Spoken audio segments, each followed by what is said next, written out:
I'm with Kent Sploan from Beit Brakah. Now, what is Beit Brakah?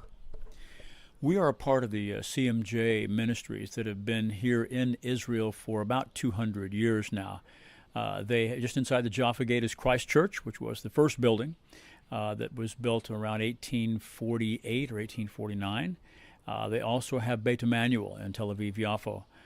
The purpose of the ministries is to basically tell the Jewish people that Israel is their home, to tell the Jewish people that Yeshua is their Messiah, and also for Christians to understand they must know their Jewish roots if they are to fully understand their faith. So we're a part of the organization that's really trying to educate Christians and Jews about who they are and where their home is.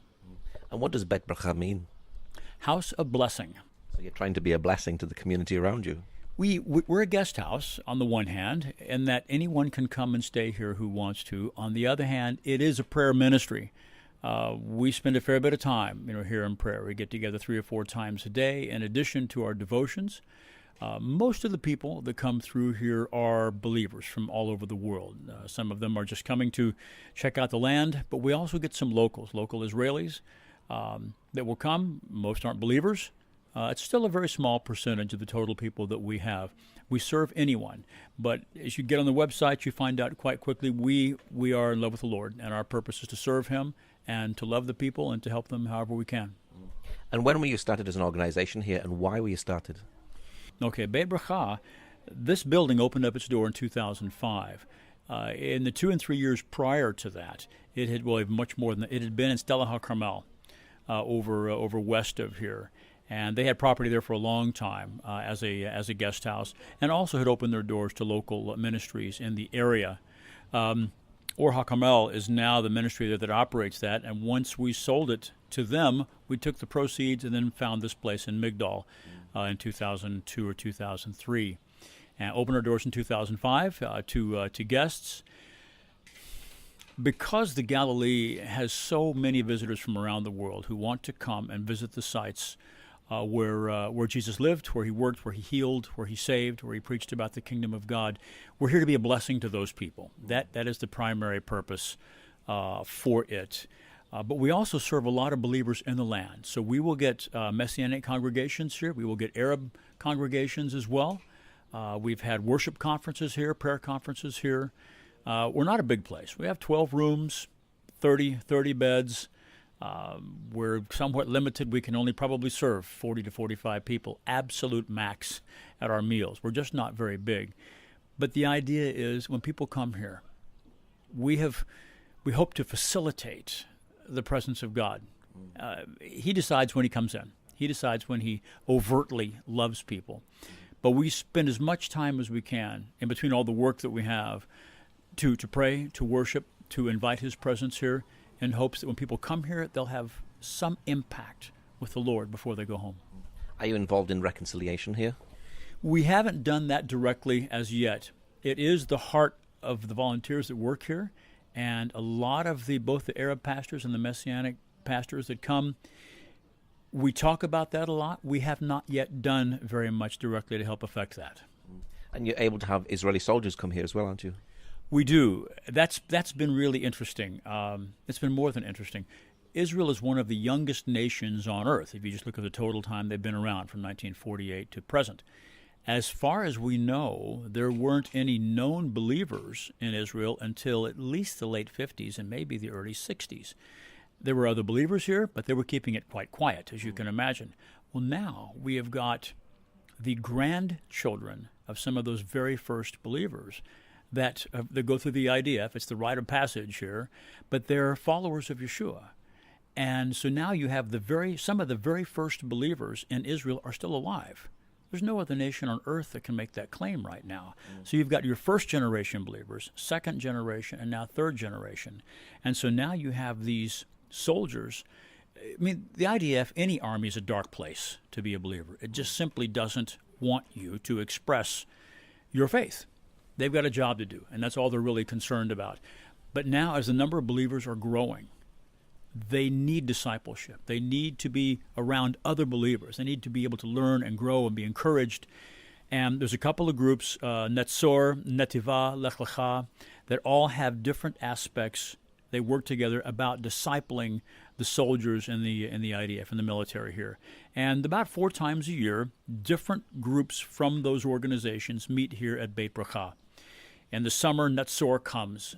We had 65 to 70 soldiers and about 15 or 20 leaders who had been soldiers as well.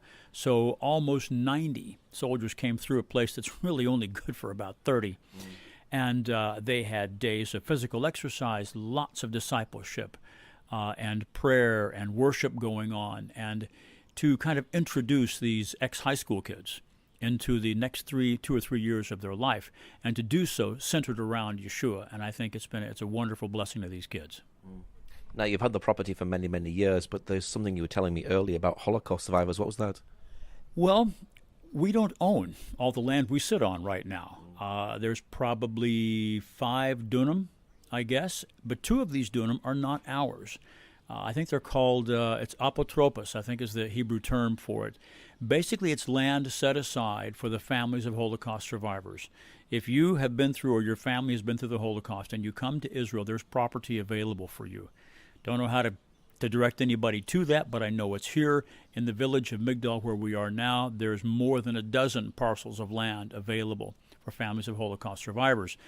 2 of the dunams that we're sitting on don't belong to us. We're kind of caretakers in a way, but they're kept for 30, 32 years or so in the hopes that these survivors will come, find the property, and choose to either build on it and have a home or sell it and do what they like.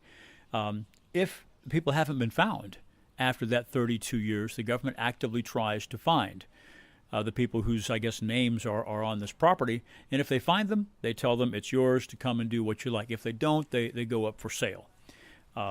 In our case, I think it's a wonderful thing that Israel has done to make this property available. In some ways, it's a huge blessing and an honor to them. They have suffered so much. What can we do to help them in their later years?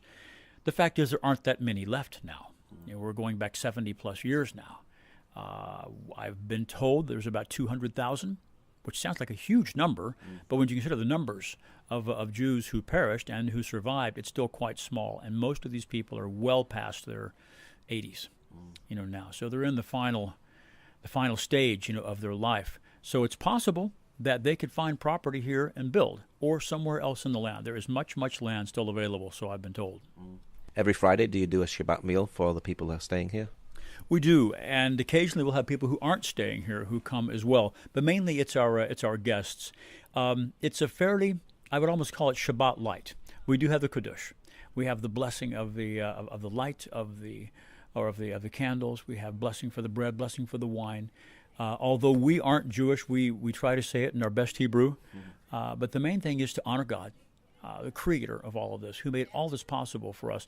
And so as Jewish families all around this nation and all around the world are doing on Shabbat, we do the same, to honor our Jewish heritage and to honor God, because nothing has changed. He certainly hasn't changed. And we want to be able to enter into that, especially for our role of educating followers of Yeshua who may not know very much about their Jewish background, but it's critical for them to understand it. And our doing Shabbat is one way of helping them understand. What brought you to Israel in the first place? Oh, my. Well, this is our second time of living in Israel. We came in late 1989. I used to work for Middle East Television as news director for about a year. But what preceded coming here was actually a vision that God had given me 6 years earlier. I was a new believer at the time, knew nothing of Israel, knew nothing of the Jewish people. I'd never met a Jewish person that I had known of. But one day while at work at an NBC station, God gave me a vision. I was wide awake, 2 o'clock in the afternoon, and suddenly I'm standing on the northern border of Israel with a video camera on my shoulder, as that's what I was doing for a living. Hundreds of people are walking past my camera with nothing but the clothes on their back. And although there was no sound in the vision, God basically impressed upon me that they were Jewish, they were Russian, and that one day I was going to be living and working in Israel. So that got things stirred up, for me. And it was going to be 6 more years before it actually happened. I didn't know there were Jews in Russia. I was completely ignorant of these kinds of things. I began doing some research and learned some things, but nothing that was going to enable me to actually try to get here. In subsequent years, I got married. My wife also had an interest in Israel. We then tried to get here on our own. The door was always closed. We finally gave up trying to get here on our own strength. And then a phone call came. The director of Middle East Television was looking for someone to run the English and the Arabic news. And after a phone call and an interview, suddenly we were here.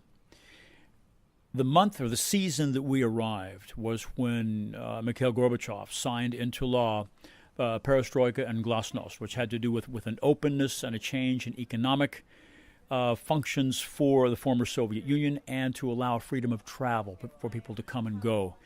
At that point, among the first Russian Jews began to leave the Soviet Union. Most went to the United States, but Aliyah began within 60 days of when I took my job. And my first big news story was covering the thousands of Russian Jews that were coming in to Israel as a result of the laws that Gorbachev had signed and changed, in a direct fulfillment of the vision that I'd had 6 years earlier. And now you're here in Beit Brakah. Oh, this was such a surprise. We stayed in Israel the first time, 4.5 years. We were in Perea up north. I was working for a company up here doing video and audio work because that was my background, my training, and my education. We thought it was done. God had said, go home. We went home. I worked in television, began raising a family and so forth. And we worked in Holland and in England for years after that as well, doing video work, but within a missions context. And then suddenly we get a phone call from a friend who was a tour guide here. He came through Beit Brakah, found out from the then directors that they were going to leave at the end of 2014, which was more than a year after they were staying here. And the Ted and Linda Walker, who ran this place beautifully for 10 years, God had told them, you're done at the end of 14. And so they asked my friends, would you guys please pray? We have to find someone to take over for us. Well, when our friends got back to their room here, they called us in the States and said, we have your next job. We know this is for you. Well, we had just gotten back to America after being gone for 10 years. And we thought, well, we can't do anything. We've just arrived. God has said, go home, honor your parents. I had a son who was just 16. He had 2 more years of high school. His older sisters were all already out and on their own. So we just said, no, don't say anything to anybody. We are in America for a season. We don't know how long it is. Thank you, but no thank you. So we waited. We did our thing in America while my son finished school, did a variety of jobs, got quite involved at church and missions organization. It was a lovely time, but we also knew it was temporary. But we never thought about coming back to Israel. That simply wasn't on our radar at all. Although, when our friends called us, it kind of renewed a spark. We thought, could we be coming back? Really? God, you've said nothing to us directly. We just thought it was over. But, oh gosh, a year after that, I was in the middle of prayer with a totally different friend, another part of the world. We finished praying one night over the phone, and he said, I think God has just told me you're going back to Israel. I just said, nah, really? And he said, well, that's what I think I heard. I can't verify it, but I believe it's what God said. Several more things along the way over the next several months were bringing Israel back up into our consciousness.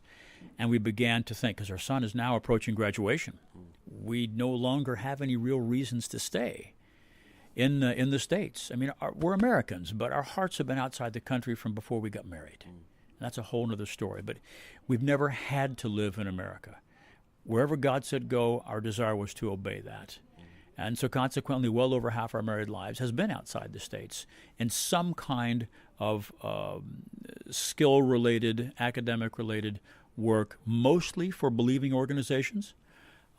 So we were just willing to go, just saying yes to God. Nice. Why do you do what you do here? In part because God made it so clear this was our next step. We had no background in this at all. The nearest thing would be when our oldest daughter got married. We were living in England at the time. Within a week after she had married and moved off with her husband, we got a phone call from somebody that said, I know Rebecca's gone. Can I come live with you guys? And that's exactly what the phone call was like. We just thought, that's weird. But we knew the person.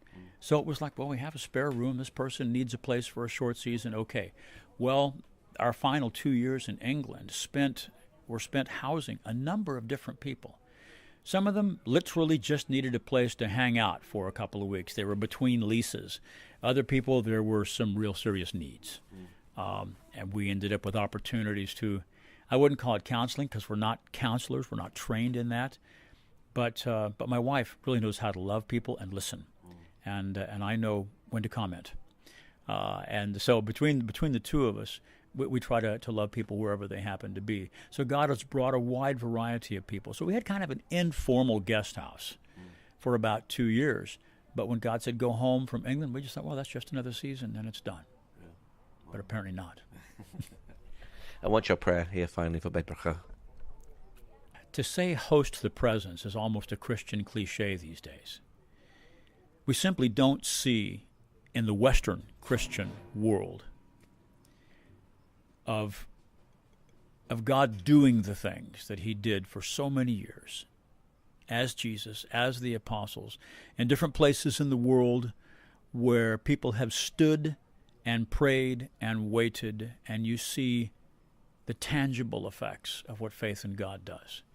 Whether it is wiping away a decade of bitterness in someone's heart or unforgiveness to healings, physical healings, we simply don't see much of that. And our concern has been, God, what are we missing? Are we? Yeah, we love you. We know lots of people who love you, and they suffer. We know they're going to suffer. Jesus has made that clear. So, but is there something in our relationship with you that's going to invite you to tangibly be who the Word says you are in chapter after chapter and book after book? I don't have an answer for that. There's no formula at all in this, but we seek God as often as we can. We stop our work to go spend time with God. It's not long because we have work to do, 10, 15 minutes here. But we're in the Word, or we pray, or we worship. We want to see God be who the Word says that he is. And so we've got 3 more years to do that till our visa runs out. We really want to bless people. When they get out of the car and they spend a day here or 3 or 4 days here, we hope that they don't leave without having had some need in their life met while they were here, for God to touch them specifically in the place where it hurts, so that when they leave, they have a healing on the way. God has solved an issue. He has wiped away their tears. They know his love before they leave. That would be our heart. And what's your website for people who'd like to know more? www.beitbrakah.org. So it'd be BEITBRACHA.org. That's our direct website. That's also linked to the main CMJ website, which would be www.cmj-israel.org. That's the main CMJ ministry website, and you can get a link to Beit Brakah through that website as well. Okay, Ken, thank you very much. You're very welcome. Thank you. Appreciate it.